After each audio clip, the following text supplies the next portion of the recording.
الشيطان الرجيم بسم الله الرحمن الرحيم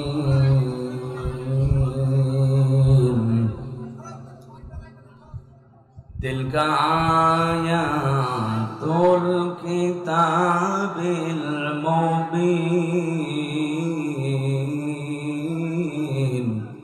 نتلو عليك من نبأ موسى وفرعون بالحق لقوم يؤمنون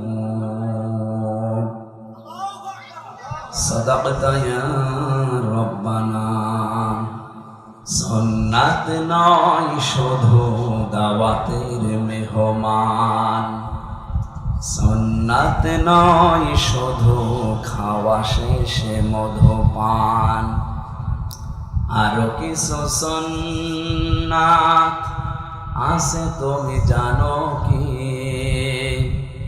জানলেও জীবনে কখনো তা মানো কি? সুন্নাত শুধু নয় মাজলুম সহায়ক, সুন্নাত ওহুদে জালিমের প্রতিরোধ, সুন্নাত শুধু নয় নির্জন ধ্যানে যাওয়া, আর সুন্নাত হলো পাথরের আঘাত খাওয়া। মহাব্বতে তার সুদিনের সাথী তুমি, হামজার মতো তার পাশে থাকো কি? আরো কিছু সুন্নাত আছে তুমি জানো কি? জানলেও জীবনে কখনো তা মানো কি? আলহামদুলিল্লাহ। এতক্ষণ যিনি কথা বললেন আপনাদের এ জেলার সন্তান মাওলানা আব্দুল মজিদ, খতিব, জজ কোর্ট কমপ্লেক্স, জামে মসজিদ নাটক। মঞ্চে বসা আছেন সম্মানিত ওলামা ইকরাম, আপনাদের এই এলাকার যারা, আমি তো অনেকের নাম জানি না, একবারে দোয়া করছি তাদের জন্য। ওয়ারাফা'না লাকা যিকরা, আল্লাহ এই আলেমদের মর্যাদার সম্মান যেন আরো বাড়িয়ে দেয়। আমি শুধুমাত্র আলেমদের কথা কেন বললাম? এ পৃথিবীতে যত বান্দা বান্দি আল্লাহ বানিয়েছেন, সবচাইতে বেশি ভয় তাকে করে আলেমরা। ইন্নামা ইয়াখশাল্লাহা মিন ইবাদিহিল উলামা, অবশ্যই আমার বান্দা বান্দিদের ভেতরে আমি আল্লাহকে ভয় করে যারা আলেম, আলেমা তারা। আলেম কারা? আমরা তো নামের আগে মাওলানা, মুফতি, কারি, হাফেজ লেখা দেখলেই মনে করি এই আলেম। না, আলেম আল্লাহর দৃষ্টিতে ওইটা যাকে আল্লাহ যতটুকু জ্ঞান দিয়েছে, যোগ্যতা দিয়েছে, ওই অনুযায়ী যে কাজ করে। কথা বোঝে? আল্লাহ রাব্বুল আলামিন বলেন, আমান আযলামু মিম্মান কাতামা শাহাদাতান ইনদাহু মিনাল্লাহ আমাল্লাহু বিগাফিলিন আম্মা তা'মালুন। সূরা বাকারার 140 নম্বর আয়াতের শেষের দিকে আছে, আমরা যাদেরকে আলেম মনে করি, বিশাল জব্বা গায়ে আছে, লম্বা চওড়া, বড় বড় দাড়ি, হাতে তসবিহ, দুনিয়ার কোনো খেয়াল নেই। আল্লাহ বলেন না, আমার দৃষ্টিতে বড় জালেম তো ওইটা যার কাছে কোরআনের জ্ঞান থাকার পরে দুনিয়ার কোনো স্বার্থ পেয়ে গোপন করে দেয়। এরকম আলেম এ দেশে 54 বছরে ছিল না, এখন নেই। আগে আরো বেশি ছিল, এখন একটু কমেছে, তারপরও কম না, এখনো অনেকে আছে। ওদেরকে বাতিল যারা, তারা টাকা পয়সা দিয়ে এদেশে যেন ইসলাম কায়েম হতে না পারে, সেই জন্য তাদের ব্যবহার করছে। দর্শক বলছিলেন কি যেন, যে এমন ওয়াজ করেন যেন এই এলাকায় সাদাবাজি না হয়, এলাকায় মানুষ খুন না হয়। তা আমরা তো ওইটাই চাই, ওইটা যেন আসতে না পারে। আমি একটা হাদিস পড়ছিলাম আজকে আসার সময়, নবীজি বলেন, আর ইবনে ওমর রাদিয়াল্লাহু তাআলা আনহু বলেন, قال النبي صلى الله عليه وسلم فاتبعوا السواد الأعظم। তোমাদের ভেতরে যাদের দ্বারা ইসলাম কায়েম করা খুব দ্রুত সম্ভব বলে মনে হয় তোমাদের, তোমরা তাদেরকে অনুসরণ করবা, সাহায্য করবা, পেছনে থাকবা। আপনি সব বাদ দিয়ে নিরপেক্ষ দৃষ্টি দিয়ে বলেন তো, বাংলাদেশে এখন ৭৩টার উপরে দল আছে। আমি যতটুকু অ্যানালাইসিস করেছি এই দেশ নিয়ে, যতটুকু দেখলাম, বাংলাদেশে ইউনিয়ন পরিষদ থেকে শুরু করে আন্তর্জাতিক পরিমণ্ডল পর্যন্ত সুচারুরূপে দুর্নীতি ছাড়া বাস্তবতার সাথে আল্লাহর বিধান দিয়ে চালানোর ক্ষমতা এখন এই দেশে জামাত ইসলামীর আছে। যদি অন্য কোন দলের থাকে আপনি নাম বলেন, আমি তার ওয়াজ করব, বলেন। ইসলামপন্থী দল এখনো প্রায় আছে ৩৯টা। একটাকেও দিলে তারা সংসদ থেকে শুরু করে আপনি এই ইউনিয়ন পর্যন্ত পুরাটা, এমনকি আন্তর্জাতিক পরিমণ্ডলে যে ব্যবস্থাগুলো আছে চালানোর সক্ষমতা এখনো হয়ে ওঠেনি। কিন্তু জামাত ইসলামী বাংলাদেশে এভাবে লোক তৈরি করা আছে।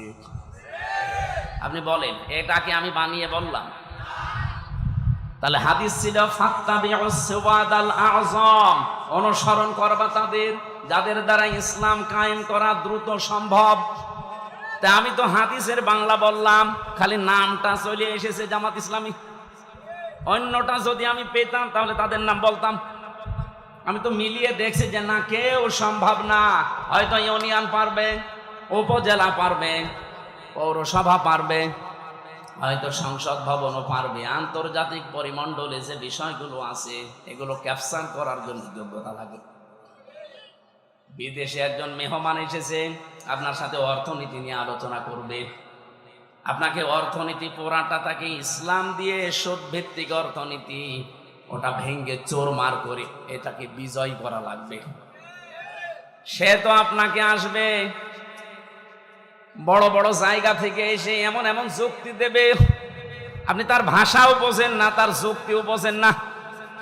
আপনি শুধু নিজের দেশ নিয়ে চলতে পারবেন। এতটুকু একটা দেশে প্রায় 18 কোটির উপরে আমরা মানুষ বাস করি। আমি বিশ্বের এমনও দেশে গেছি, এই দেশের তুলনায় ওই দেশটা কম পক্ষে 7 ডবল বড়, অথচ মানুষ মাত্র 1 কোটি। বলেন তো, এর চাইতে 7 ডবল বড় একটা বিশাল দেশ, মানুষ মাত্র 1 কোটি। তাও বাংলাদেশের মানুষ সেখানে আছে 40 লাখ। আর ওই দেশের মানুষ এবং বিভিন্ন জায়গা থেকে এসে হয়েছে 60 লাখ। অথচ দেশটা এই দেশের তুলনায় 7 ডবল বড়। আমি যখন জার্নি করতাম এই দেশটা, আমি পুরা এলাকা ঘুরে দেখলাম 1150 কিলোমিটার হয় টেকনাফ থেকে তেতুলিয়া। অথচ আমি ওই দেশে, এই প্রদেশ থেকে ওই প্রদেশে প্রায় 2200-3000 কিলোমিটার প্রতিদিন রান করেছি। এত বড় বিশাল দেশ, মানুষের সংখ্যা মাত্র 1 কোটি। তারা যদি মনে করে না বিশ্বের কোনো জায়গায় আমাদের ধর্ণা দেওয়ার দরকার নেই, আমরা নিজেরাই উৎপাদন করি, নিজেরা স্বয়ং সম্পূর্ণ আমরা থাকব, পারবে তারা? তা আপনি পারবেন না। আপনাকে বিভিন্ন দেশ থেকে খাবার নিয়ে আসা লাগবে, রসদ জোগানো লাগবে। আন্তর্জাতিক পরিমণ্ডলে যে ব্যবসা বাণিজ্য গুলো আছে, রেমিটেন্স যোদ্ধা যারা আছে, ওরা যদি সব বন্ধ করে বলে যা তোর দেশে ফেরত যা, আপনি ভিক্ষা করে খাবেন। রোহিঙ্গারা তো আছে, যাই হোক, আপনি রোহিঙ্গার বাবা হয়ে যাবেন। এই জন্য বাস্তবতার দিকে তাকিয়ে বলছি ভাই, আমরা যা দেখতে পাচ্ছি এই হাদিসের আলোকে, ইউনিয়ন পরিষদের মেম্বার থেকে শুরু করে আন্তর্জাতিক পরিমণ্ডল পর্যন্ত সব জায়গায় সততা এবং যোগ্যতা এবং দুর্নীতি মুক্ত ভাবে এরা যে চালাতে পারে তার প্রমাণে 1 বছর 1 মাস। 1 বছর 1 মাসে এদের ভেতরে একটা চাঁদাবাজি মানুষ পাওয়া যায়নি। ডাইল খোর নেই, মদ খোর নেই, এমনকি বিড়ি খোরও নেই। আপনি বলেন, যদি ধরিয়ে দেন তো বলেন যে অমুক বিড়ি খায়, যদি কয়েকটা খায়ও মনে করবো কেবল নতুন এসেছে। গত পরশুদিন জমান নামাজ পড়ে বের হলাম, 18 জন এসে আমারে বলছে, হুজুর আমরা এতদিন মানুষের তৈরি করা আইনের পক্ষে ছিলাম, এখন আর নেই, এখন আমরা দিন কায়েম করতে চাই। এই পদ্ধতি যেহেতু বাংলাদেশ জামাত ইসলামী এখন এগিয়ে আছে, সুতরাং আপনি আমাদেরকে এই দলে নিন। আমি বললাম কালেমা পড়ানো লাগবে? বলছে না, কালেমা আমরা জানি, কিন্তু এতদিন ভুল পথে ছিলাম। আমি জোয়ার যা দেখছি, সারা দেশে যে জোয়ার উঠেছে, সূরা নসরের আয়াতগুলো মনে হচ্ছে আল্লাহ এই মাত্র বাংলাদেশে আবার নাজিল করল, বিশেষ করে ডাকসু আর জাকসুর পরে। অনেকে এখনো চাপাবাজি করছে, যা ডাকসু জাকসু কি হয়, কি হয় মানে আপনার এত ভয় কেন? কোরআনে কারিমে আল্লাহ জানিয়েছিলেন, কোরআনের কথা তো আর মিথ্যা হওয়া সম্ভব না। ইদা জা নাসরুল্লাহি ওয়াল ফাত, যখন আসবে আল্লাহর সাহায্য, তখন আপনি বিজয় দেখতে পাবেন। আর বিজয়ের সূচনা কি, নমুনা কি, সিমটাম কি, চিহ্ন কি, এগুলো আল্লাহ একটা একটা করে দিচ্ছেন। ওয়ারাআইতান নাসা ইয়াদখুলুনা ফি দীনিল্লাহি আফওয়াজা, আপনি হে নবী আপনি দেখতে পাবেন দলে দলে পালে পালে মানুষ ইসলামে প্রবেশ করছে। ইসলাম মানে জামাত ইসলামী না, ইসলাম মানে যারা দিন কায়েম করতে চায় জমিনে, এটাই আসল ইসলাম। এদেশে বহু ইসলাম আছে, তারা দিন কায়েম করতে চায় না, তারা আরো বিরোধিতা করে। এই কথা বলেন না কেন? এজন্য অনেক আলেম লেগে গেছে ইসলামী আন্দোলনের বিরুদ্ধে। একামতে দিন যারা কায়েম করতে চায় তাদের বিরুদ্ধে ফতোয়াবাজি পর্যন্ত অনেক নাম করা আলেম করছে। আমার নাম ধরা লাগবে? এগুলো তাদের মুখের কথা না, ওদেরকে বলানো হচ্ছে। আপনি দেখেছেন এই দেশের একজন নাম করা পীর, সে পর্যন্ত স্ট্যাটাস দিয়েছে যে এতদিন আমরা জামাত ইসলামের বিরোধিতা করতাম, আওয়ামী লীগের পামে পড়ি। ও সব বলি ফেলেছে যে ওদের ধোঁকাবাজিতে, ওদের প্রতারণায়, ওদের কথা মতো বিরোধিতা করতাম। এখন দেখছি এই দেশে ইসলাম ইউনিয়ন থেকে সংসদ পর্যন্ত পূর্ণাঙ্গ ভাবে চালানোর সব জায়গায় লোক আছে জামাত ইসলামের। অন্য কাউকে দিলে তারা পারবে না, অন্য কোন হুজুর পার্টিকে দিলে তো পারবেই না। এমনকি জেনারেলকে দিলে আপনি দেখবেন বাবা শাহজালাল সব হালাল হয়ে গেছে। আমরা কি ওই দৃশ্য আর দেখতে চাই না? চ্যাম্পিয়ন হয়েছে পরপর কয়েকবার, এবার এই দেশ চ্যাম্পিয়ন হবে ইসলাম দিয়ে ইনশাআল্লাহ। এই জন্য আমি নাম নিলাম না, কারণ আলেমদের একটা মর্যাদা আছে। এরা যদি ফিরে আসতে চায় তাহলে এরা আল্লাহর দরবারে আলেম, আর যদি এই অবস্থায় থাকে এদের মরণ হবে বালাম বিন বাওরার মতো। আলেমদের মর্যাদা এত বেশি পড়েছি আমি হাদিসে, বিশ্বনবী জানিয়েছেন কিয়ামতের দিন। আমি এটা এই যে কয়েকদিন আগে আসলাম মদিনা থেকে, মদিনার ইমাম যিনি মসজিদে নববীর অনেক খুতবা দিচ্ছিলেন এলেমের উপরে, ওনার শেষ কথা ছিল এইটা। হাদিসটা উনি আরবিতে পড়ার পরে ব্যাখ্যা করছিলেন আবার আরবি দিয়ে। আমি বাংলায় বলছি, উনি যে কথা বললেন এটার সারমর্ম এটা, কিয়ামতের দিন আলেমদেরকে আল্লাহ যখন বিচার করবেন, ওদেরকে আল্লাহ পর্দা দিয়ে ঘিরে নেবেন, আলাদাভাবে ঘিরে নিয়ে বলবে, মাওলানা এনামুল হক এই করেছিলি, জিজ্ঞাসা করবে এই এই করেছিলি, প্রত্যেকটা কথার জবাব দেওয়া লাগবে যে হ্যাঁ। রব্বুল আলামিন ওর মুখের কাকতি মিনতির দিকে তাকিয়ে বলবে, গোপনে তোরে মাফ করে দিলাম, কাউকে বলবি না, জান্নাতে চলে যা। কিন্তু সে আলেমও তো আবার থাকা লাগবে। আপনি যদি কোরআনের কোনো বক্তব্য জানার পরেও দুনিয়ার কোনো স্বার্থ পেয়ে, সিদ্ধি পেয়ে যদি গোপন করে রাখেন, আপনি আল্লাহর দরবার আর আলেম নেই, আপনি পুরা জালেম হয়ে গেছেন। আল্লাহ শব্দটা উল্লেখ করলেন আজলাম, এটা সুপারলেটিভ ডিগ্রি। এর চাইতে বড় শব্দ আরবিতে আর হয় না। সব চাইতে বড় জালেম আল্লাহর কাছে ওই লোকটা যে তার জ্ঞান অনুযায়ী, যোগ্যতা অনুযায়ী আমল করে না। এই জন্য যারা এখানে বসে আছে আলেম নাম নিয়ে, তাদের মর্যাদা সম্মান এমনি কামনা করি নাই, রব্বুল আলামিন যেন কিয়ামতের দিন ওই হাদিসের আলোকে আমাদেরকেও তার ভেতরে শামিল করে মাফ করে দেন। সামনে বসা মুসলমান ভাইরা, পর্দার আড়ালে সম্মানিতা মা এবং বোনেরা, প্রাণ প্রিয় নাটোরবাসী, আমার বাড়ি তো খুব বেশি দূরে না, কুষ্টিয়া। আমি কুষ্টিয়া থেকে অন্তত 1-150 কিলোমিটারের ভেতরে যদি আসি, আমার মনে হয় যে আমি বাড়ি বসে আছি। এর চাইতে একটু দূরে গেলে মনে হয় যে পাশের গ্রামে গেলাম। যেহেতু পাশাপাশি আছে, এখনো 100 কিলো হয়নি, 80 কিলো আর 15 কিলো, 95 কিলো। সেই হিসাবে আমার মনে হচ্ছে যে আমি কেবল ম্যাডামের কাছে খাবার খেয়ে এই যে উঠলাম। আমার ভাইরা, কোরআনে কারিম থেকে আমি যতটুকু বাস্তবতা বুঝেছি, আমার বয়স কম হতে পারে আপনার তুলনায়, কিন্তু বিশ্ব দেখা আপনার তুলনায় অনেক এগিয়েছে আল্লাহ আমাকে। আমি দেখেছি এই পৃথিবীর ময়দানে কাউকে যদি আল্লাহ দিন কায়েমের জন্য কবুল করেন, তাকে আল্লাহ কয়েকটা জিনিস আগে দিয়ে দেন।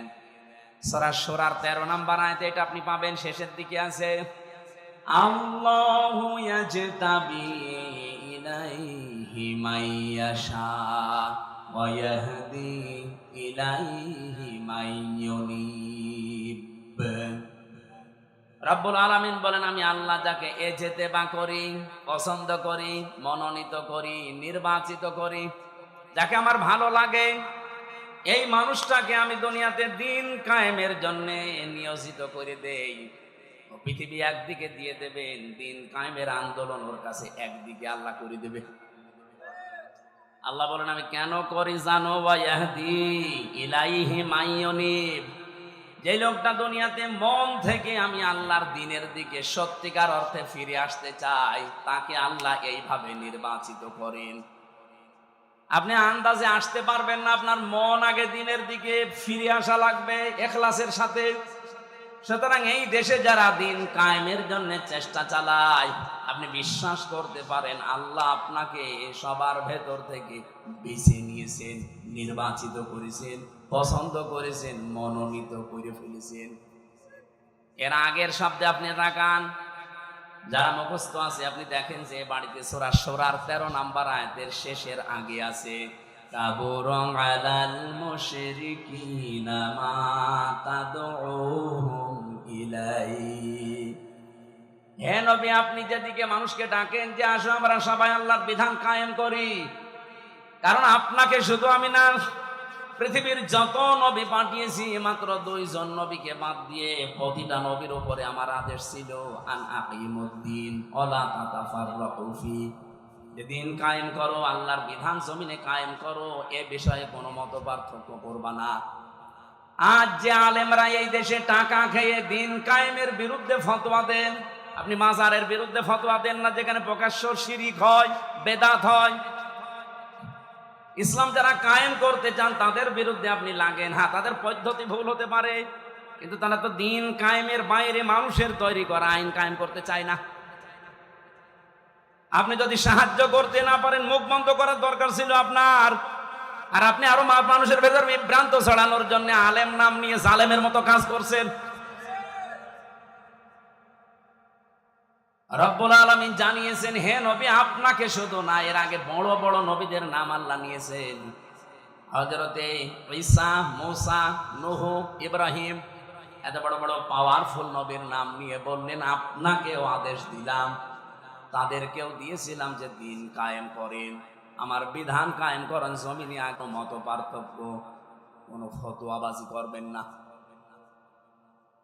হে নবী, আপনি যেদিকে মানুষকে ডাকতে চান, এই কথা শুনলে সব চাইতে মন খারাপ হবে, খারাপ লাগবে, রাগ করবে ওই মানুষগুলো যারা মুশরিক। বলে আমির হামজা মাটির নিচের ওয়াজ করেন, মাটির নিচে আপনি কেমনি চলে গেছেন? আপনি তো উপরে আছেন, উপরে থাকতে হলে স্বস্তি, শান্তি, নিরাপত্তা নিয়ে কিভাবে থাকা লাগবে, তো ওইটা এখন তৈরি করা লাগবে না? দর্শক তো ওইটাই বলছিল যে ওইটা বলেন, কি করে আমরা শান্তি, স্বস্তি, নিরাপত্তা নিয়ে থাকতে পারি। আজকে কষ্টে আমার গণসংযোগ ছিল, কত সবার শেষ কথা বলেছি, এবার যদি ইসলাম দেশে আসে, আল্লাহর কসম এই কুষ্টিয়ার ময়দান থেকে আগে দূর করা হবে চাঁদাবাজি। এই কুষ্টিয়ার বুকে সাদাও থাকবে না, বাজিও থাকবে না। আপনিও এই দেশের নাগরিক, আমিও এই দেশের নাগরিক, আপনাকে সাদা দেওয়া লাগবে মানে? আমি কি সাদের দেশ থেকে এসেছি? এটা সম্ভব। শুধুমাত্র ইসলামকে আপনি এনে দেন, 5 বছর লাগবে না। বাংলাদেশ থেকে 5 দিনে সাদাবাজি ঝাঁটিয়ে বিদায় করা হবে বঙ্গোপসাগর। কোনদিন তার মুখে আপনি সাদা এর শব্দও শুনবেন না। কারণ ঔষধ কি দেওয়া লাগে ওটা আমার জানা আছে। পৃথিবীতে যত বড় অপরাধ আল্লাহ তত বড় শাস্তি দিয়েছেন। দেখবেন জেনা করে যদি বিবাহিতা যারা, তাদেরকে পাথর মেরে মেরে ফেলা লাগবে। আপনি একটা করে দেখেন, এই নাটোরের পুরুষ যারা, তাদের স্বপ্ন দোষ বন্ধ হয়ে যাবে। জেনা করা আপনার জিনিসপত্র হয়তো উঠবে না, দৃশ্য মনে হবে ওরে বাবা, পাথর মেরে জাগায় মেরে ফেলছে। আপনি যেটা দিয়ে জেনা করবেন ওই জিনিস নষ্ট হয়ে যাবে। চুরি করলে হাত কেটে দাও, আপনি একটা করেন দেখেন চুরি বন্ধ হয় কিনা। কারণ আল্লাহ পাক ভালো করে জানে যে ঔষধ দেওয়া লাগে কোন জায়গায়। যারা ডাকাতি করে, যারা সন্ত্রাসী করে, যারা সাদাবাজ, তাদেরকে বিপরীত দিক থেকে অঙ্গ প্রত্যঙ্গ কেটে দেওয়ার নিয়ম সূরা মায়েদায় আছে। একটা কেটে দেন, আপনাদের নাটোরের কেন্দ্রীয় মসজিদের সামনে অথবা জজকোর্টের সামনে নিয়ে, এ নাটোরে আর কিয়ামতের আগে সাদাবাজি হবে না। এটা সম্ভব এবং আমরা পারবো ইনশাআল্লাহ, সামনে আসবে। সুতরাং এই আয়াত থেকে আমি যে থিওরিটা পেয়েছি, আল্লাহর বিধান কায়েমের কথা বললে যাদের মন খারাপ হয় তারা যেন বিশ্বাস করে তারা মুশরিক। আপনি হয়তো বলতে পারেন কি আমি নামাজ পড়ে আসলাম। আরে ভাই, আপনি টের পাচ্ছেন না যে কোনো কায়দায় আপনার দ্বারা শিরিক হচ্ছে, প্রকাশ্যে হোক গোপনে হোক। আর যারা শিরিক করে তারা কি বলেন বলেন, এর চাইতে আর স্পষ্ট কি বলা যায়? অবশ্যই আপনার দ্বারা কোনো না কোনো ভাবে শিরিক হচ্ছে, নয়তো আল্লাহ বলতো না যে কাবুর আলাল মুশরিকিন, যে মুশরিকদের কাছে খারাপ লাগবে। মা তাদউহুম ইলাই, আপনি যেদিকে মানুষকে ডাকছেন এই কথা শুনলে সবচাইতে বেশি খারাপ লাগবে, মন খারাপ হবে, রাগ করবে। এমন কি ওয়াইদা তুতলা আলাইহিম আয়াতুনা বাজ্জিনাতিন তা'রিফু ফি ওয়ুজুহিল্লাযিনা কাফারুল মুনকার। এটা সূরা হজের 58 কি সূরা হজের 70-72 নাম্বার আয়াতের ভেতরে আছে। রব্বুল আলামিন বলেন, হে নবী, যখন কোরআনের ব্যাখ্যাগুলো আপনি বিশ্লেষণগুলো তেলাওয়াত করে করে শোনাবেন, তখন দেখবেন যে মানুষগুলো বুঝে ফেলেছে যে কি বলতে চাই। আপনার প্রতি দেখবেন ওরা মাত্র শরবত নিয়ে মিষ্টি নিয়ে আসবে না, ওরা আপনাকে মনে হবে খেয়ে ফেলবে। আমার তো মনে হচ্ছে আয়াতটা বাংলাদেশে এখন মিলে যাচ্ছে। বলে হুজুর কোরআনের কথা বলবেন, আমি কি এটা বাইরের কথা বললাম? কোরআনটা আমি আমার মন মতো গলার সুর দিয়ে আমি যখন তেলাওয়াত করি আপনার ভালো লাগে। এটা মাতৃভাষায় বলতে গেলে আপনার কাছে মনে হয় যে নিজের দিকে যাচ্ছে, নিজের দিকে যায়। এই কারণে কেন আপনি এই কাজগুলো দুনিয়ায় করেন। অনেক জেলায় যাওয়ার পরে আমার কানে কানে মুখ নিয়ে বলে, হুজুর আমার বিরুদ্ধে বলবেন না। আমি আপনার বিরুদ্ধে বলবো? আপনার আমি চিনি। কোথায় আমার বাড়ি? কুষ্টিয়ায়। কোথায় আপনার বাড়ি? সেই সিলেট, মৌলভীবাজার, সুনামগঞ্জ, সেই দোয়ারা বাজার। যেতেই লাগে 2 দিন। আমি আপনাকে জীবনে দেখেনি, চিনি না, আপনার বিরুদ্ধে বলবো কেন? যে না, আপনি যা বলেন আমি দেখে আমার বিরুদ্ধে যাই। তার মানে আপনি ওই কাজ করেছেন। জেলে যাওয়ার আগে একবার গিয়েছিলাম খুলনা রূপসা থানা। আমি আলোচনা শুরু করব হঠাৎ করে, সেই সময় তো একেবারে রমরমা জালেমদের, উনি ওই এলাকার সভাপতি, ওই ফ্যাসিস্টদের এসে আমারে বলছে, হুজুর মাটির নিচের ওয়াজ করবেন? মানে না, ওপরের ওয়াজ করবেন? হ্যাঁ। ওপরের ওয়াজ যদি করেন, ওপরে আপনাকে আমি একটা সাবজেক্ট বলে দেই, পারিবারিক জীবন নিয়ে কথা বলবেন। ঠিক আছে, আপনি আমার যেখানেই লাগাবেন আমি ঘুরে ফিরে দিন কায়েমের কথাই বলবো। কারণ এইটাই আসল কাজ। এইটা না হলে জীবনেও এই দেশে বসবাস করার উপযুক্ত পরিবেশ আপনি পাবেন না। বলেন তো, খালি 2 জন নবী বাদ দিয়ে পৃথিবীর কোন নবীর জীবনে আমি পড়ে পাইনি যে তাকে আল্লাহ এই আদেশ দেয়নি। প্রত্যেকটা নবীকে, খালি 2 জন নবীকে আল্লাহ বলেন না, একটা আদম আলাইহিস সালাম আর একটা সুলাইমান নবী। কারণ আদম নবীর সময় মানুষজন ছিল না, আর সুলাইমান নবী ওনার বাবার কাছ থেকে রাজত্ব পেয়েছিলেন, তো উনি আবার কি কায়েম করবে? বাকি কোন নবীর জীবনী পড়ে আমি পাইনি যে তাদেরকে আল্লাহ নির্দেশ দেয়নি যে আনাকিমুদ্দিন, দিন কায়েম করবে।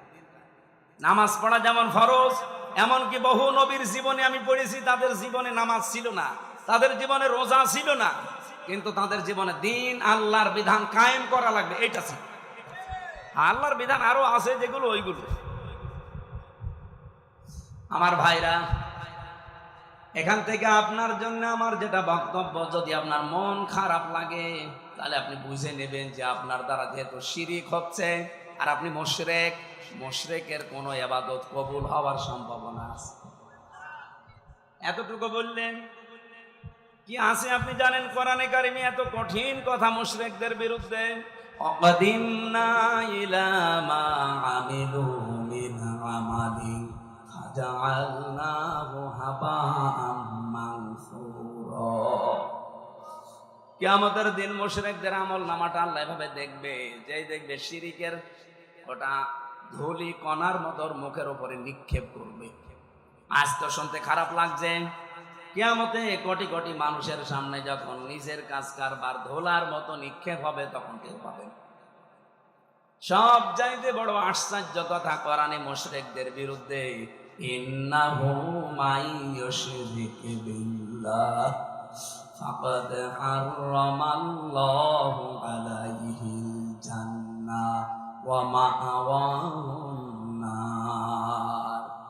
রব্বুল আলামিন বলেন, আমি আল্লাহ নিজে হারাম করে দিয়েছি জান্নাতটা মুশরিকদের জন্য। অথচ বাংলাদেশে বহু মানুষ যে শিরিক করে ও জানেও না। এই জন্যই তো তাফসীর মাহফিলের আয়োজন করেছে।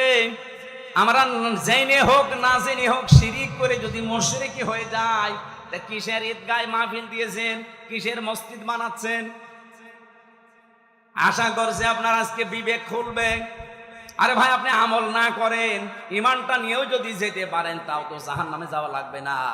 আর ইমানও আপনি এনেছেন, শিরিকও করছেন, আপনি জান্নাত আপনার জন্য হারাম। এতটুকু আল্লাহ যদি শেষ করে দিতেন আমি আয়াত বলতাম না, ওয়া মাআওয়াহুন নার, আল্লাহ তার আশ্রয়স্থল বানাবে জাহান্নাম। আমার তো আয়াত পড়ার পরেই বাংলাদেশের থেকে তাকিয়ে ভয় হয়, এদেশের বহু মানুষ অলরেডি শিরিক করে জাহান্নামী হয়ে গেছে। নাটোরবাসী বড় ভালোবাসি আপনাদের পাশের জেলা, খুব ভালো করে খেয়াল করে দেখেন শিরিক জীবনে হচ্ছে কিনা। বলতে পারেন যে না, আমার জীবনে শিরিক নেই। কে বলেছে আপনাকে?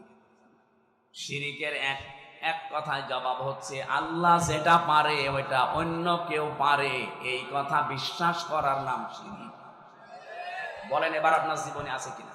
আল্লাহ যেটা পারে পৃথিবীর অন্য কেউ এটা পারে, এই বিশ্বাস করার নাম, বলেন বলেন। আপনি দেখেন তো আপনার ভেতরে আছে কিনা। সন্তান দিতে পারে কে? পৃথিবীর অন্য কারো ক্ষমতা আছে? সে মরা পীর হোক আর জীবিত পীর হোক। এমনকি কত মানুষ দেখি জেনে কি না জেনে করে আমি জানি না, আমার এসে বলো হুজুর আপেল পড়িয়ে দিন। কেন? সেদিন বগুড়াতে পেয়েছিলাম এক লোক এসে আপেল নিয়েছে, হুজুর আপেল পড়িয়ে দিন। কেন? আমার বারবার 4টা মেয়ে হয়েছে, আমি খুব আশা করি আছি এবার যেন ছেলে হয়। আপনি এমন আপেল পড়বেন যেন এবার ছেলে হয়। আপেল পড়িছি, সূরা ফাতিহা দিয়ে ফু দিয়ে ফেলে দিই। আপেল কই? ফেলে দিস। ফেলে দিলেন মানে? আরে ভাই, আপেল পড়ে যদি ছেলে হয় তা আমার 3টা মেয়ে হইতো না? আমার তো আগে ছেলে হইতো। ম্যাডামরা শুধু আপেল খাওয়াতাম। কি বিশ্বাস মানুষ! আমির হামজা না, আমির হামজার বাবা আপেল পড়লে ছেলে হবে? এটা দেওয়ার দায়িত্ব কার? এর একচ্ছত্র মালিকানা অন্য কাউকে আল্লাহ দেয়নি। একটা একটা করে আমি কয়েকটা বলবো শুধু শিক্ষার জন্যে। দুই নম্বরে আল্লাহ যেটা পারে ওটা অন্য কেউ যেহেতু পারে না। আর কেউ যদি মনে করে যে অন্য কেউ পারে, তাহলে সে শিরিক করলো। আর শিরিক করলে সে কি? বলেন বলেন। মুশরিকের জন্য জান্নাত হারাম, জাহান্নাম ওয়াজিব। মুশরিকের কাছে খারাপ লাগবে আল্লাহর বিধানের কথা কায়েম এ কথা বললেই। এ কথাগুলো কার? একটাও কি আমি বানিয়েছি? না, সব দলিল দিয়েছি। কিন্তু আমি সূরা শূরার 13 নম্বর আয়াতের শেষের দিকে, সূরা মায়েদায় আছে, প্রত্যেকটা আয়াতে আল্লাহ সাজিয়ে দিয়েছেন একটা একটা করে। সূরা ফুরকানের 23 নম্বর আয়াতে আছে। এই জন্য বাড়ি যে আয়াতগুলো মিলিয়ে দেখবেন আপনার ভেতরে যেন শিরিক চলে না আসে। আমার এবার প্রশ্ন 2 নাম্বার, এই জমিন বানিয়েছে কে? এখানে অন্য কারো হালকা কোনো সাহায্য আছে? আপনি হিন্দুকেও জিজ্ঞাসা করেন, উনিও বলবে এই জমিন আল্লাহ বানিয়েছে। আল্লাহ যদি নাও বলে ভগবান বানিয়েছে।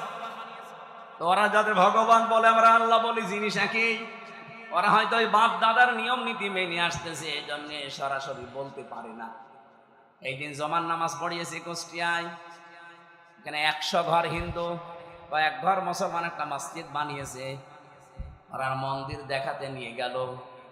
বড় বড় যারা মানে হর্তা কর্তা সব এসে বলছে, আপনার ওয়াজ আমরা শুনি। ওয়ালা ইন সাআলতাহুম মান খালাকাস সামাওয়াতি ওয়াল আরদা লা ইয়াকুলুন্না আল্লাহ। হে নবী, আপনি যদি আবু জেহেলকেও জিজ্ঞাসা করেন আসমান জমিন কে বানিয়েছে, ও বলবে আল্লাহ বানিয়েছে। তো ওদের ভেতরেও দেখলাম হ্যাঁ এরকম একটা পরিবেশ আছে, কিন্তু মুখ ফুটে বলতে পারছে না। সবার ভেতরে আমার আল্লাহ আছে, কিন্তু এই মানুষটা হয়তো তার পরিবার অথবা তার সমাজের কারণে মুখ ফুটে বলতে পারে না। যাদের বিবেকটা কাজে লেগে যায় ওদেরকে আর থামাতে পারে না। সেদিন যশোরের এক কলেজের অধ্যাপক হিন্দু, ওনারে বলেছিলাম যে স্যার আপনি তো বিসিএস ক্যাডার, জ্ঞান আছে আমি জানি, আপনি আমার ধর্মীয় গ্রন্থ কোরআন আরবিতে পড়ার দরকার নেই, আপনি পড়তে পারবেন না। আপনাকে আমি ইংরেজি ভার্সন দিচ্ছি অথবা বাংলা, একবার বুঝে বুঝে পড়াটা পড়বেন। 3 মাস সময় দিয়েছিলাম যে 3 মাস পরে আপনার সাথে আমি দেখা করব। 3 মাস পরে দেখি আল্লাহর বান্দা নিজের থেকেই মুসলমান হয়ে গেছে। এখানে বিবেক যদি হালকা কাজে লাগে, ওরে আর আপনি ধরে রাখতে পারবেন না। কারণ পৃথিবীর মানুষ সবাই জানে যে পৃথিবীর সব ধর্মগুলো ভুয়া ধর্ম, বানানো ধর্ম, শুধু ইসলাম আল্লাহ পাঠিয়েছেন। এই জন্য অন্যান্য ধর্মে যারা আছে, বাইরের দেশগুলোতে গেলে আমি দেখেছি খ্রিস্টানদের সাথে আমি কথা বলেছি, ইহুদিদের সাথে বসে কথা বলেছি, ওদের চেহারা দেখলে আপনি জীবনও টের পাবেন না যে ইহুদি। আমার তো আর জুব্বা কত বড়, আমার চাইতে বড় জুব্বা গায়ে দেয়। আমার তো আর দাড়ি কয়টা, ওর দাঁড়িয়ে পর্যন্ত, মাথায় পাগড়ি বাঁধা, ওর স্ত্রী সাথে আছে 5-6টা ছেলে মেয়ে, হাত মোজা পা মোজা পরা। দেখলে মনে হবে যে জিবরাইলের ছোট ভাই। নাম জিজ্ঞাসা করি যখন, তখন টের পাই যে ইহুদি। যেই বলে যে আপনার নবীর নাম কি, বলে জোসেফ। জোসেফ মানে মুসা। ইহুদি মুসা আলাইহিস সালামের অনুসারী দাবি করে। এই তখন বুঝি আরে তো মুসলমান নাম। জোসেফ বলছে মানে মুসা নবীকে মেনে চলে ওরা, যদিও মুসা কেউ মানে না। খ্রিস্টানদের সাথে দেখা হয়েছিল আমেরিকায়, জিজ্ঞাসা করলাম ভাই ইংরেজিতে হ্যালো ব্রাদার, ওনারে আমি যত ভালো প্রশ্ন করলাম একটা একটা করে। প্রথম প্রশ্ন ছিল যে আপনার হোয়াট ইজ ইউর নেম। নাম বলার পরে আমি টের পেয়েছি যে না, মুসলমান না। কারণ ইহুদির নামের সিরিয়াল আমি জানি, খ্রিস্টানদের নামের সিরিয়াল আমি জানি, বৌদ্ধদের নামের সিরিয়াল আমি জানি। এর নাম শুনলেই বুঝি। যে এখন বলি যে আপনার নবীর নাম কি, হোয়াট ইজ ইউর প্রফেট, তখন বলছে আমার নবীর নাম হচ্ছে যিশু। যিশু মানে ঈসা। বলেন তো এই যে মানুষগুলোকে প্রথমে দেখলে আপনি জীবনও সাইন করতে পারবেন না। এত সুন্দর চেহারা, ধবধবে ফর্সা, দাড়ি মানে পাগড়ি এবং জোব্বা গায়ে, বিশাল সাদা জোব্বা গায়ে, স্ত্রীর সাথে আছে, একেবারে চোখও দেখা যায় না, হাত মোজা পা মোজা দেওয়া। বাস্তবতা যেটা আমি এখান থেকে নিয়ে আসতে পারি, ওই মানুষগুলো আজ মুশরিক, ওই মানুষগুলো আজ শিরিক করছে। শুধুমাত্র যদি বিবেকটা একটু কাজে লাগাতো, এই পৃথিবীর কোন ধর্মে মানুষ থাকা সম্ভব না ইসলাম ছাড়া। খালি বিবেকটা মানুষ কাজে লাগায় না, এই জন্য বিভিন্ন ধর্মে প্রায় 4,500 ধর্ম এখন দুনিয়ায়। কত? 4,500। বাইরের দেশগুলোতে গেলে এগুলো আরো বেশি দেখা যায়। মালয়েশিয়াতে আমি যে বিশ্ববিদ্যালয়ে গিয়েছিলাম, ওখানে 120টা দেশের ছেলেমেয়েরা পড়ে। আপনি চিন্তা করতে পারেন, 120টা দেশের মানুষ ওখানে পড়ে, তাহলে এক একজনের ভাষা এক একটা। 120টা ভাষায় তারা কথা বলে আলাদা আলাদা, কিন্তু নিজেরা যখন কথা বলে আমাদের সাথে তখন ইংরেজিতে বলে। আমি মালয়েশিয়া ইন্টারন্যাশনাল ইসলামিক ইউনিভার্সিটি, এটা আমাদের কুষ্টিয়া ভার্সিটির চাইতেও প্রায় অন্তত 15-20 ডবল বড় হবে, এত বড় বিশাল এরিয়া। বাসে করে গাড়িতে করে যাওয়া লাগে এক ক্লাস থেকে আরেক ক্লাসে। আমি যাদের সাথে ঘুরছিলাম থাইল্যান্ডে বাড়ি কয়েকজনের, রাস্তায় ঘুরছি রাত তখন প্রায় বাজে রাত 2টা।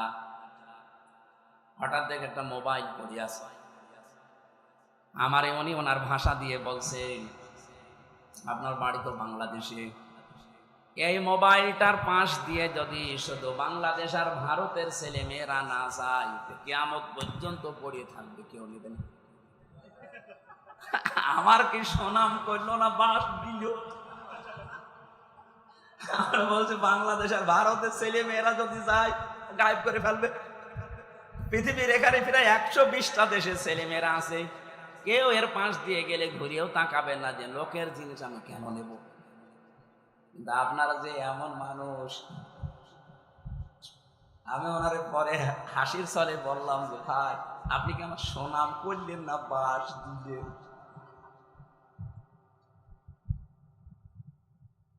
আমি যে কথা তুলেছিলাম, আজ বিবেকটা কাজে লাগিয়ে একটা বিসিএস ক্যাডার মাত্র 3 মাসের ভেতরে, উনি আরবিও পড়ে নাই, শুধু বাংলা আর ইংরেজি ভার্সন পড়ে অলরেডি মুসলমান হয়ে গেছে। আমি যে কথা বলি ওখান থেকে দেখবেন একটা শিক্ষা বের হবে। আমি আন্দাজে কোনো কথা পাঁচাল পারি না, অবশ্যই এখানে একটা শিক্ষা আছে, নাই তো বলতাম না। কি আছে সেইটা বের করার জন্য এই যে আন্টি শান্টি করছে। রব্বুল আলামিন বলেন, যেহেতু আসমান আর জমিন আমি বানিয়েছি, আলা লাহুল খালাক ওয়াল আমরু তাবারাকাল্লাহু রাব্বুল আলামিন। বানিয়েছেন যিনি, হুকুম চলবে তার, এ বিধান কার? তাহলে আপনার বিবেকের কি বলে যে জমিন আসমান আল্লাহ বানিয়েছে আর এখানে চলবে মানুষের তৈরি করা আইন? একটা কথা হইল। তাহলে আল্লাহ যেটা পারে ওইটা অন্য কেউ, তাহলে জমিন আল্লাহর বিধান চলবে, আল্লাহর এখানে অন্য কারো বিধান চলতে পারে না। যদি অন্য কারো আইন, অন্য কারো বিধান আপনি চালাতে চান, আপনি অবশ্যই শিরিক করছেন। আর শিরিক করলে লোকটা কি? এইরকম মুশরিকের কাছে আল্লাহর বিধানের কথা বললে মন পাওয়া যাবে, তার কি হবে? রাগ হবে, গা জ্বলবে, মারতে আসবে। তাহলে বাংলাদেশে এবার বলেন তো 92% মুসলমান আমরা না 92% মুশরিক? আমাদের রাগ হয় কেন? দোষ তো আপনার না, আপনি শিরিক করে ফেলছেন। জমিন আল্লাহর, আপনি নিজে বলছেন এখানে আইন চলবে আল্লাহর, অথচ আপনি এমন এক দল করেন যে দল আল্লাহর আইন বিশ্বাস করেন। তাহলে আপনার শিরিক হচ্ছে না? আর এই কথাটা আমি একটু বাংলা ইংরেজি আরবি মিলে বলতে গেলে আপনার রাগ হয় না?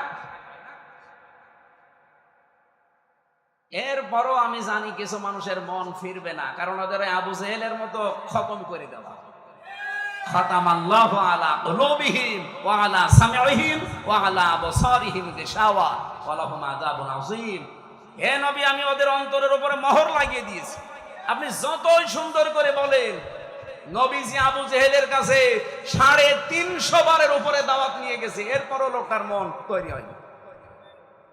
আমার মনে হয় 350 বার না, আমি তো আপনার কাছে এই 11.5 বছর তো আমি ময়দানে, 3 বছর না জেলে ছিলাম, বাকি সময় তো বহুবার আপনি আমার আলোচনা, আলেমদের আলোচনা শুনেছেন, এরপরও আপনার পরিবর্তন হয় না। আলেমরা কি কোনোদিন বলেছে এই জমিনে আমরা আমার বাবার আইন তৈরি করতে চাই? সবারই এক কথা সামারাইজ করে দেখবেন, সবাই বলতে চায় এই জমিনে আমরা আল্লাহর আইন চাই। এইটা শুনলে যদি কারো রাগ হয়, সে যেন বিশ্বাস করে তার দ্বারা কোনো না কোনো ভাবে শিরিক হচ্ছে, আর শিরিক হলে সে লোকটা মুশরিক, এই জন্য তার গা জ্বলে। এবার কার খারাপ লাগবে এবার আপনি নিজে মিলিয়ে নেন, আপনি কি আসলে মুসলমান না মুশরিক। দরুদ আর সালাম পাঠ করার মাধ্যমে আমরা তেলাওয়াতকৃত আয়াত, যেটা আমি ছোট্ট ছোট্ট দুইটা আয়াত পড়েছি, 6666টি আয়াত, এটা প্রসিদ্ধ, আর বিশুদ্ধ হচ্ছে 6236টা আয়াত। এর ভেতরে মাত্র দুইটা আয়াত পড়েছি, আমি আগে পরও পড়তে পারতাম। এই দুইটা আয়াত থেকে কিছু কথা তাফসীর আকারে শোনাতে চান। আপনারা তাফসীর মাহফিল লিখেছেন, অথচ এখন চলছে নবীজির জন্মের মাস, সিরাত লিখে দিলে আমরা ওইভাবে সাজাতাম। যেহেতু তাফসীর লিখেছেন, আমরা তাফসীর আকারে কথা বলবো, শুনবেন তো নাকি? আমি আগে একটু তেলাওয়াত করে তাফসীরের যে মূল নীতি আছে 15টা একটা একটা করে বলবো, এরপরে আমরা ভেতরে যাব। আউযু বিল্লাহি মিনাশ শাইতানির রাজিম। তিলকা আয়াতুল কিতাবিল মুবিন।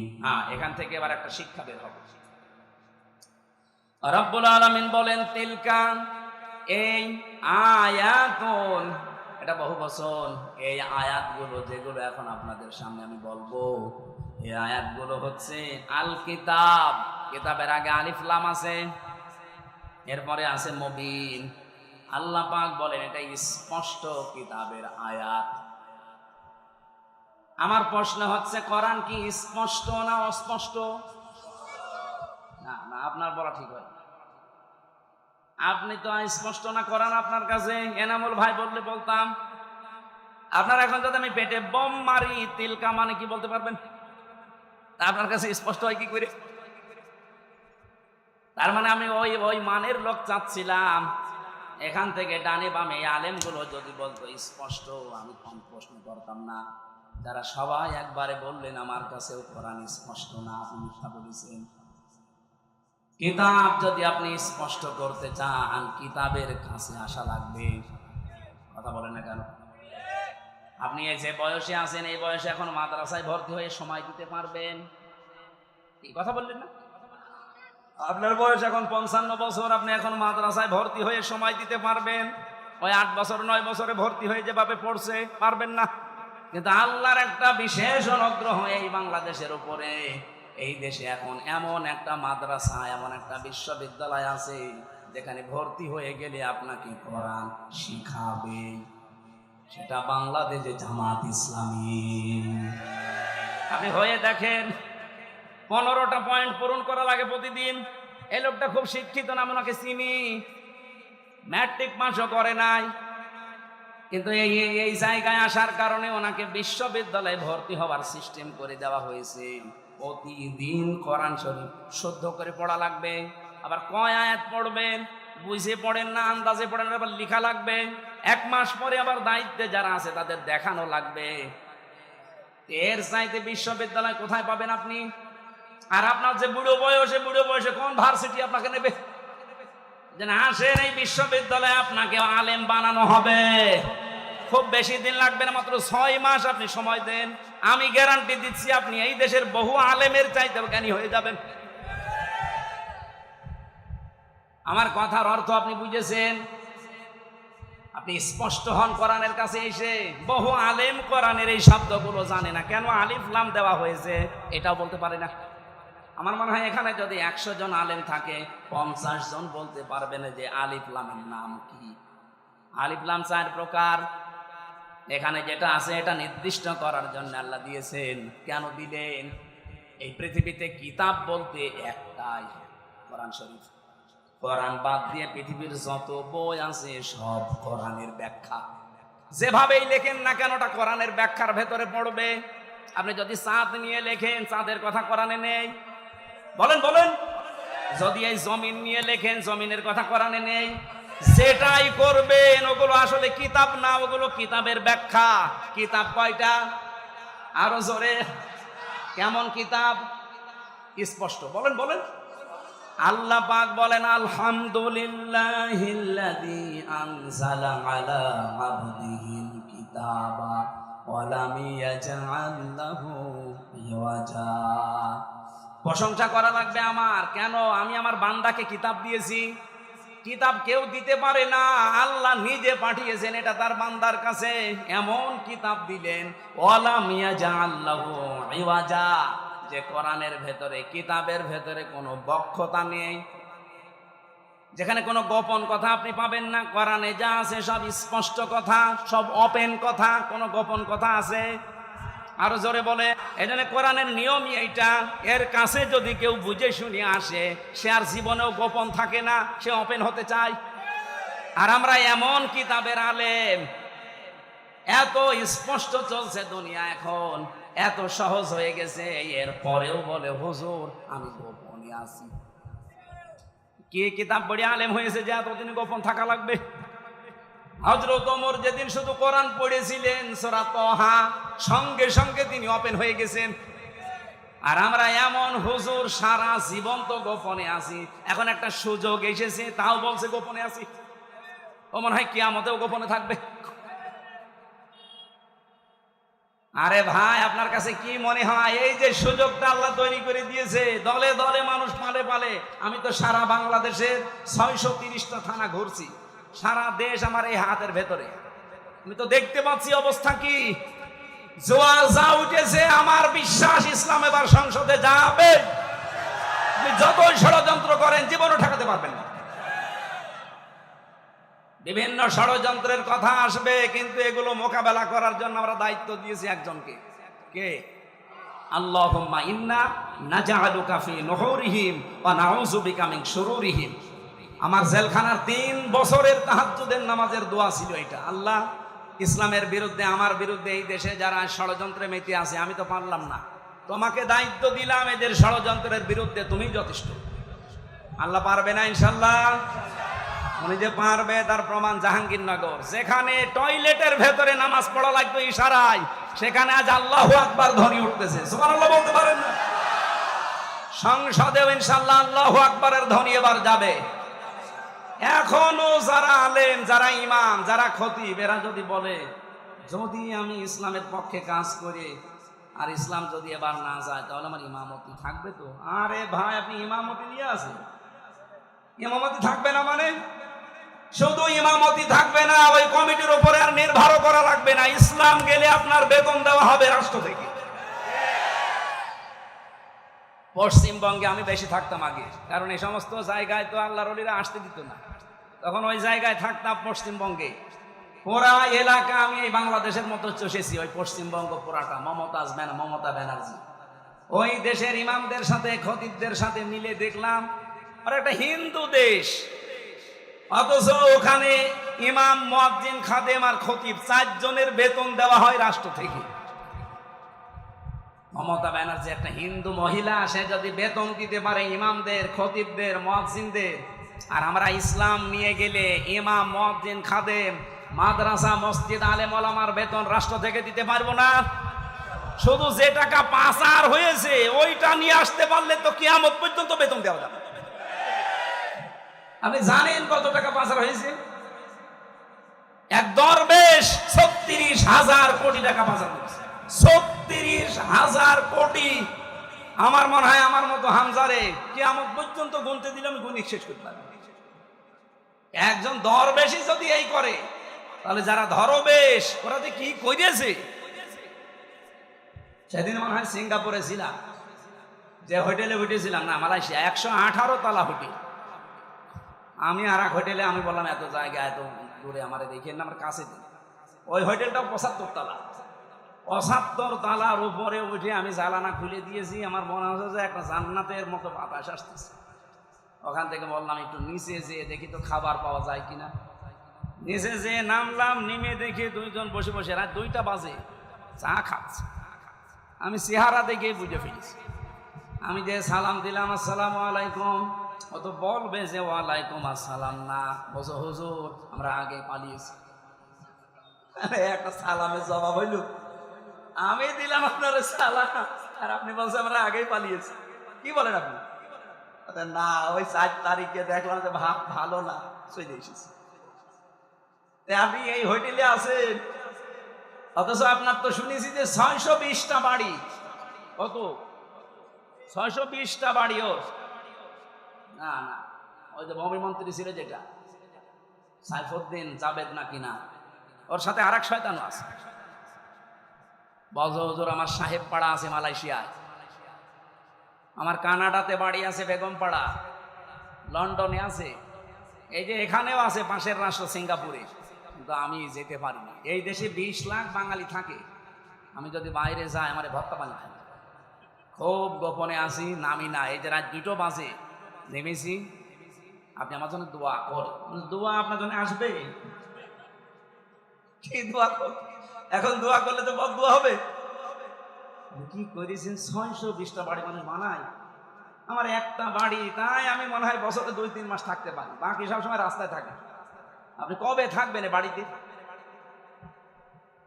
এই জন্য এদেশের আলেম ওলামারা এখনো সে ভয়ে চিন্তায় আছে। কোনো ভয় নেই, আপনার কোনো চিন্তা নেই। ইসলাম এবার আসবেই, আর আপনারা সবচাইতে বেশি সুযোগ সুবিধা পাবেন, সে কওমি বলেন, আলিয়া বলেন, খারেজি বলেন, যাই বলেন। কিন্তু কিছু আলেম নামধারী এদেরকে এই বাম আর রামরা এখনো পর্যন্ত পেছনে লেগে আছে। জামাত ইসলামী বাংলাদেশের বিপক্ষে একটা কথা লাগিয়ে দেন, এরা আসলে নাকি মাদ্রাসার বেতন বন্ধ করে দেবে। এটা শয়তান বিশ্বাস করবে? এটা আপনার কথা না, আমরাও জানি। আপনাকে দিয়ে রাম আর বামরা বলাচ্ছে।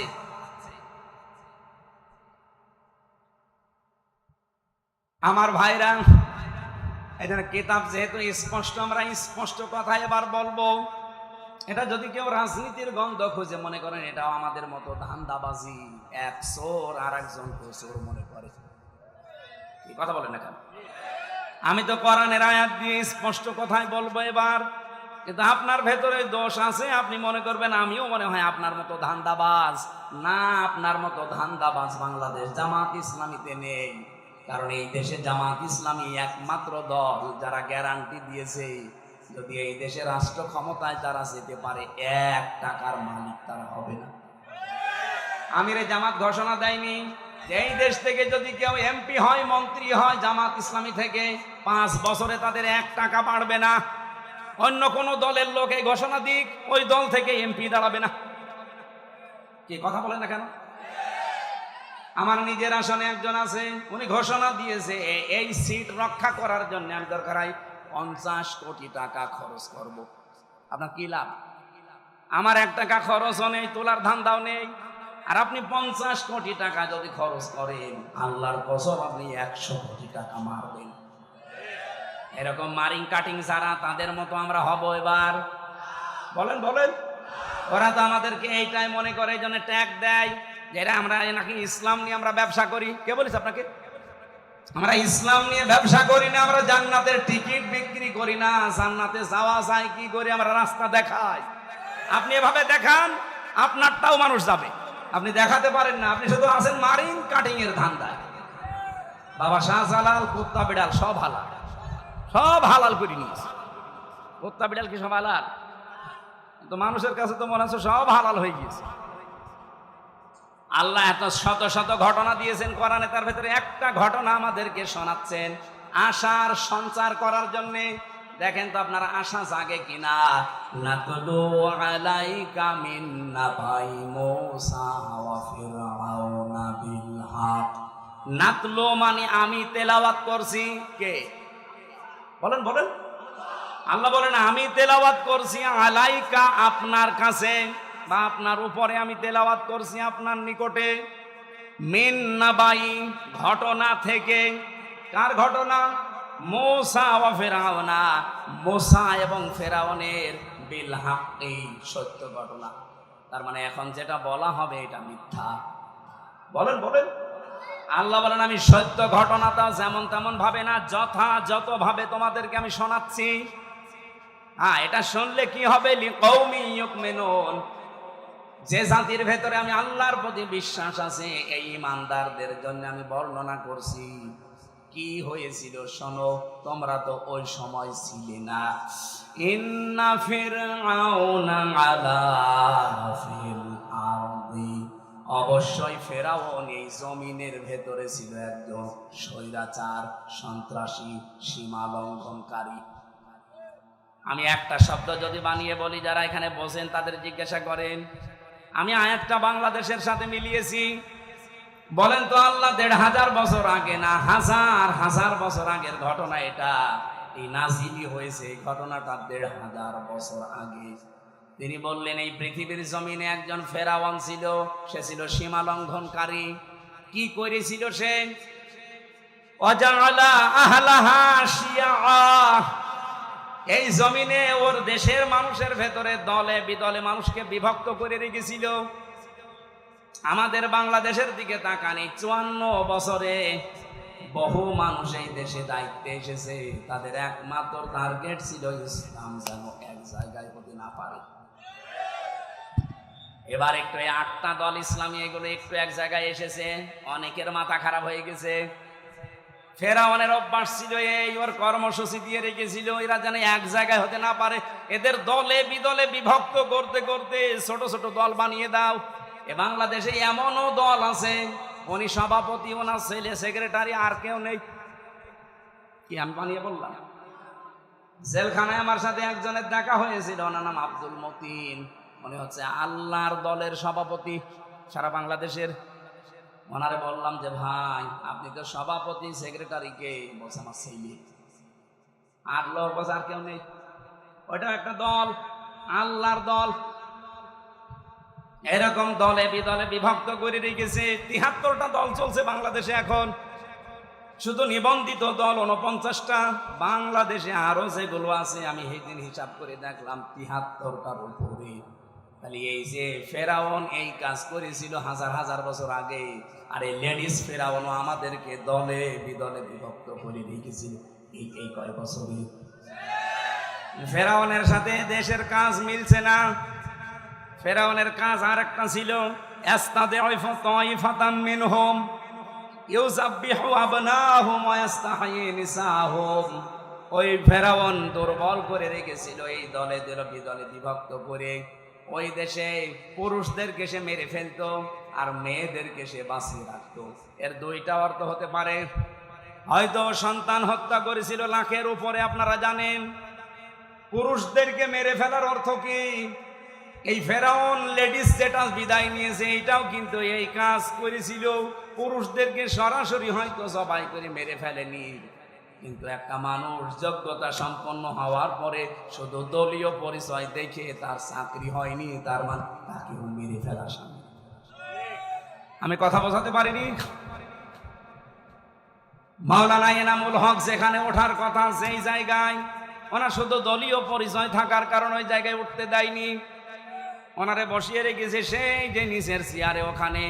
ওখান থেকে অথচ এই 15 বছরে ওনার ওঠার কথা 5 সিঁড়ি পার হয়ে। এই যে উঠতে না দেওয়া এটাও মেরে ফেলার শামিল। এই কথা বলেন। আমার সামনে আমি নিজে মনে করেন আমার রোল নাম্বার 1, 50 নাম্বার স্যার, তারে এনে আপনি বসিয়ে দিয়েছেন চেয়ারে, বলেন তো আমাকে মেরে ফেলা কিনা? ফেরাউন এটা করেছিল ওই জামানায়, আর এই জামানায় ফেরাউন এখন ঠিক এই কায়দায় পুরুষদেরকে অলরেডি শুধু ইসলাম মানার কারণে মেরে ফেলেছে। ঢাকা বিশ্ববিদ্যালয়ে মাদ্রাসার ছাত্র ছাত্রীরা ভর্তি হতে পারবে না, অথচ আমার চাইতে অনেক অগা আছে ভার্সিটি ভর্তি হতে পারবে। ইসলামকে তারা কোন জায়গায় নিয়েছে? ক্লাস 5 এবং 8-এ বৃত্তি পরীক্ষায় আগে 100 মার্ক ছিল, এই জালেমরা এসে ওইটাও তুলে দিয়েছে। এর যে কিছুদিন আগে 2 নবীর নাম নিয়ে যিনি বসে আছেন, ডক্টর মোহাম্মদ ইউনুস, কয় নবী? 2 নবীর নাম। অথচ গানের মাস্টার নিয়োগ দিল, শরীর চর্চার মাস্টার নিয়োগ দিল, 1 থেকে 5 পর্যন্ত একটা আলেম মাওলানা নিয়োগ দিতে পারে নাই। এই কথা বললেন না কারো? এই দাবি নাটোরবাসী করে কিনা যে আমরা প্রত্যেকটি প্রতিষ্ঠানে 1 থেকে 5 পর্যন্ত একজন আলেম মাওলানা টিচার চাই? এই দাবি আছে কার? দেখে লিল্লাহি তাকবীর। দেখেন তো, হাত তোলেন কে? দেখেন, এটা রেকর্ড হচ্ছে, তোলেন। আপনি কোরআনের পক্ষে আছে এটা আজকে হাত তুলে দেখান। ডক্টর মোহাম্মদ ইউনূসের কাছে যদি নাও যায়, এটা আরো সে চলে গেছে ইনশাআল্লাহ। ইব্রাহিম নবীর পক্ষে একটা ব্যাঙ পোশাক করেছিল, তাই আল্লাহ তারে কবুল করে নিয়েছে, তার পোশাকও পাক। আর আপনি আজকে কোরআনের শিক্ষার পক্ষে হাত তুলে কিয়ামতের দিনে হাত আপনাকে জান্নাতে নেওয়ার জন্য চেষ্টা চালাবেন। আমার ভাইরা, তাহলে পুরুষদেরকে মেরে ফেলতো আর মেয়েদেরকে সে বাঁচিয়ে রাখতো ভোগ করার জন্যে, অথবা তাদেরকে দিয়ে জেনা ব্যভিচার করিয়ে করিয়ে সমাজটা নষ্ট করার জন্যে। ইন্নাহু কানা মিনাল মুফসিদিন, আল্লাহ পাক বলেন নিশ্চয় সে ছিল ফাসাদ সৃষ্টিকারী, সীমা লঙ্ঘনকারী, বিশৃঙ্খলাকারী। এ পর্যন্ত আল্লাহ যদি শেষ করে দিতেন, এই আয়াতগুলো আমি বলতাম না। এবার একটা আশার বাণী শুনিয়েছেন, ওয়ানুরিদু আন্নামুন্না, আল্লাহ পাক বলেন আমি একটা ইচ্ছা করলাম। এই এদিকে তাকা, ইচ্ছা করছে আমির হামজা কে? আরো জোরে বলেন। আল্লাহ বলেন আমি একটা ইচ্ছা করলাম, কি? আন্না মুন্না, আমি অনুগ্রহ করব, দয়া দেখাবো, আলাল্লাযিনা, তাদের উপরে, আলাল্লাযিনা ইসতুদঈফু ফিল আরদ, এই জমিনের ভেতরে ফেরাউন যাদেরকে দুর্বল করে রেখেছিল, জুলুম, অত্যাচার, নির্যাতনের স্টিম রোলার চালিয়ে যাদেরকেও দুর্বল করে রেখেছিল বনি ইসরাইল মুসা নবীর দলকে, আমি চাইলাম, আমি আল্লাহ ইচ্ছা করলাম তাদেরকে জমিনে একটু কিছু দয়া দেব। কি দয়া দেব? ওয়ানাজআলাহুম আইম্মাতান, আমি চাইলাম যে তাদেরকে জমিনের নেতা বানাবো। আল্লাহ কিন্তু নেতা বানার আরম্ভ করে দিয়েছে। এক কথা বলেন না কেন?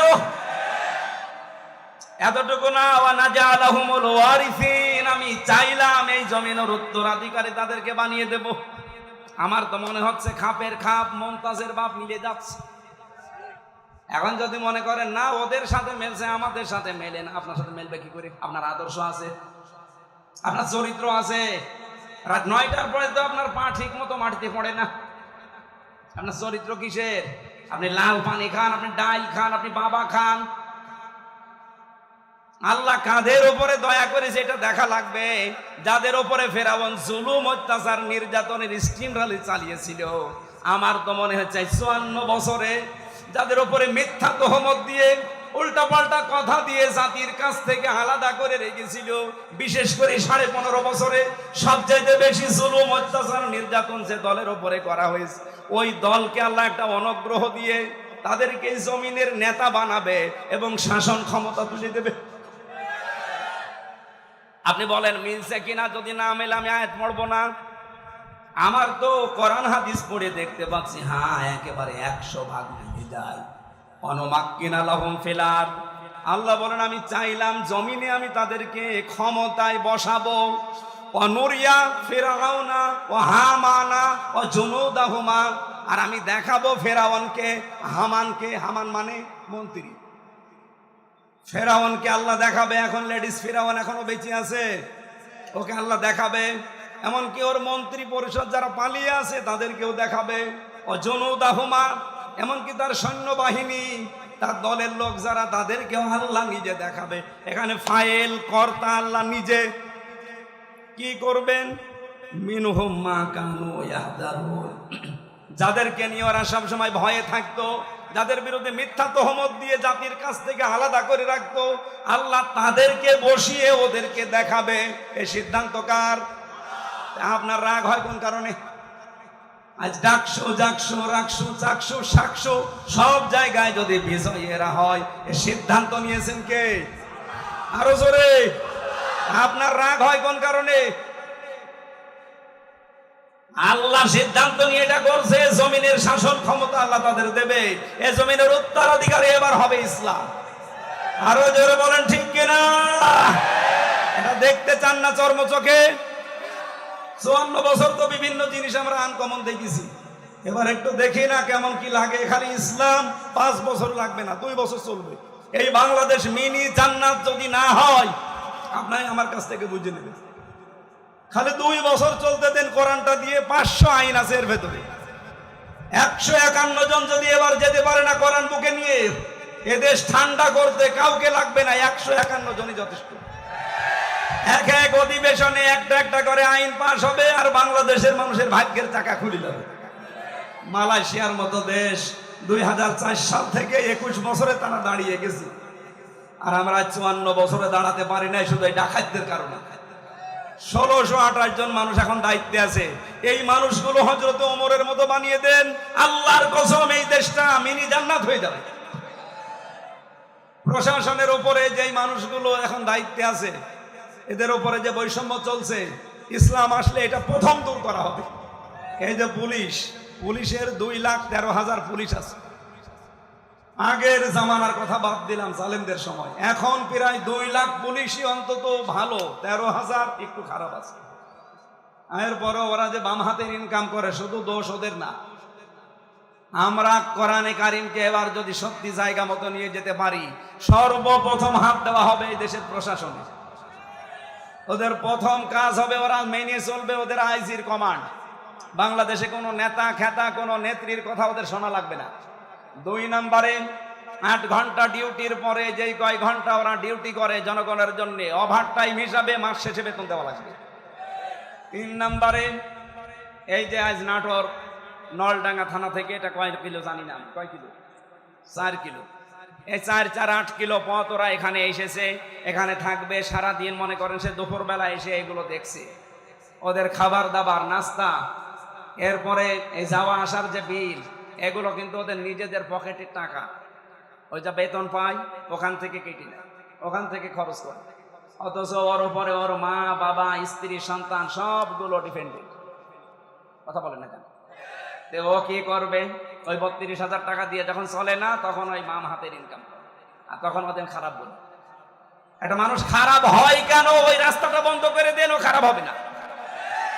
পুলিশ যদি এখানে কেউ থাকে, আপনি তারা জিজ্ঞাসা করে দেখেন, আজকে যদি সে দুপুরে এখানে এসে থাকে, খাবার খাওয়া, চা নাস্তা খাওয়া, যাওয়া আসার সব বিল ওর পকেটের। কেন? ও কি ওর বাবার কাজ করছে না আমাদের কাজ করছে? সমাজের কাজ যখন করবে, এই বিল সমাজের অথবা সরকারের দেওয়া লাগবে না? এটা দেওয়া হয় না। এরকম প্রত্যেক জায়গায়। আমি যে ওসিকে পড়াতাম কুষ্টিয়ায়, সেই 11 সালে, ওনার বেতন ওই সময় মনে হয় কত 42,000 টাকা ছিল, আমার সঠিক মনে নেই। 42,000 টাকা বেতন, অথচ ওনার বউ আর মেয়ে আর ছেলে 3 জন ঢাকাতে যে ফ্ল্যাট নিয়ে থাকে, 52,000 টাকা বেতন। তো কি ফেরেশতা জিবরাইল দিয়ে যাবে? এই কারণে শেষে একটু এদিক এদিক করে বলতো, হুজুর দোয়া করেন আল্লাহ যেন মাফ করে দেয়। আমরা এবার আর দোয়া না, এবার একেবারে এই যে 151 জন যদি যেতে পারে, একটা একটা করে আইন পাশ হবে, আপনারাও শান্তিতে থাকবেন। প্রশাসনে হোক, বিচার ব্যবস্থায় হোক, ইসলামী অর্থনীতিতে হোক, সবাই আমরা এই দেশটাকে সাজিয়ে নিতে চাই। সুতরাং এই দেশে আর চাঁদাবাজি হবে না, এদেশে মানুষ মার্ডার হবে না, ধর্ষণ বললাম না, সব নদশ বন্ধ হয়ে যাবে। আল্লাহ রাব্বুল আলামিন এরকম একটা পরিবেশ আমরা চাই না। মেয়েরা যারা এসেছে তাদের সম্মান দেবে, কারণ এই পৃথিবীতে আল্লাহ যখন কারো উপরে রাজি হয়, খুশি হয়, তখন তার বাড়িতে একটা মেয়ে পাঠায়। সুতরাং আমার প্রতি আল্লাহ খুশি হয়েছে, আমার বিশ্বাস, কারণ তিনটা মেয়ে আল্লাহ আমাকে দিয়েছে।